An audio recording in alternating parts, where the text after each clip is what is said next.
Padahal kenyataannya enggak gitu. Jadi ada beberapa teorisnya sih. Misal kemarin tahun 2020 ya, pemerintah itu suku bunga itu rendah sekali gitu. Jadi orang pengen pinjam tuh di bawah 1% bunganya. Misalnya kalau saya pengen bikin bisnis, dulu pas COVID itu pinjamnya bunganya cuma 0,6. Jadi ini bisa nge-lag ke impact ke cycle sekarang, ke tahun sekarang gitu. Itu pertama. Terus saya crypto market itu bukan dipengaruhi sama 4-year cycle ini, tapi sama bisnis. Jadi namanya business cycle. Kalau kain Google namanya ISM PMI gitu.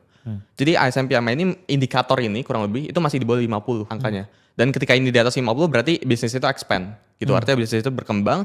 Ya misal si freelancer ini berkembang pasti hiring lebih banyak karyawan, terus karyawannya dapat gaji dipakai buat investasi. Dan sekarang tuh masih belum berkembang sama sekali gitu. Jadi dilihatnya dari beberapa reason itu sih. Yang tadi tuh yang QE ya, yang pemerintah suku bunga itu rendah sekali.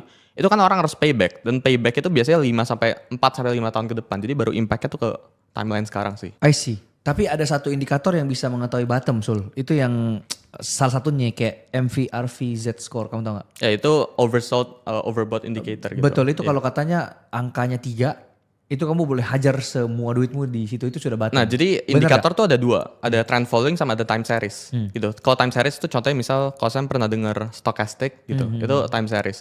Nah problemnya dengan time series indicator, itu ketika stochastic misal udah overbought banget, udah di bawah nih, ini waktunya buat beli gitu. Atau udah oversold banget, ini udah waktunya buat bottom gitu.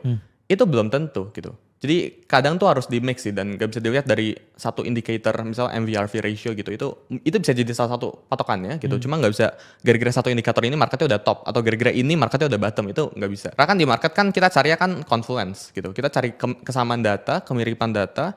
Dan ya kalau ada 10 data nih ngomong marketnya itu bullish gitu, terus satu data ngomongnya bearish, berarti kan secara probability ini bullish gitu. Tapi kalau kita ngambil bet-nya itu bearish, itu kan nggak bener gitu, asymmetric gitu. I see. Wah luar biasa nih penjelasan Suli ya. Tapi mungkin teman-teman ada yang nge-lag yang nggak ngerti, udah nonton aja dulu lah. Nanti kalian cari informasi yang lebih lengkap lagi aja supaya kamu ngerti apa yang Suli ngomong tadi.